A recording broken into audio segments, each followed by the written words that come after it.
ఒక్క నిమిషం.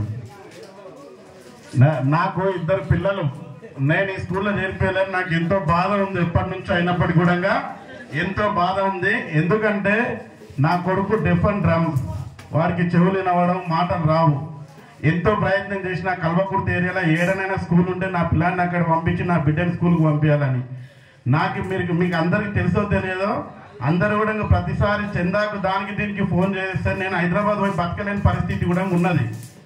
ఎందుకంటే నేను అక్కడ పోయి ఇద్దరు పిల్లల్ని ప్రైవేట్లో, నా కొడుకు ఒక్కరికి 9,000 రూపాయలు కిరాయి, 15,000 రూపాయలు స్కూల్ ఫీజు, ఇలా నా బిడ్డకి 50,000 రూపాయలు కడుతున్నాను నేను. ఎందుకంటే నేను నా అవసరాల కోసం పోలేదు, నా కొడుకు నాకు ముఖ్యమే కాబట్టి వాని బతుకు తెరుగు కోసం వాని కోసం అనే హైదరాబాద్ పోయినా. కానీ నేను ఏదో ఈ స్కూల్కి చదవద్దు, నేను ఈ గవర్నమెంట్ స్కూల్ చిన్న చూపు చూశాను కాదు మిత్రులందరికీ. ఎందుకంటే నేను ఇందాక మైక్ పట్టుకొని మాట్లాడిన కాబట్టి అందరు వచ్చి మాట్లాడుతున్నారు, పిల్లలు ఎందుకు తోలిస్తలేరని. అంటే నాకు సూది కూర్చున్నట్టు అయ్యింది కాబట్టి నేను నా క్లారిఫికేషన్ ఇస్తున్నా. మిత్రులారా అందరూ కూడా ఎవరు బాధపడవద్దు, నన్ను అర్థం చేసుకుంటారని తెలియజేస్తున్నా.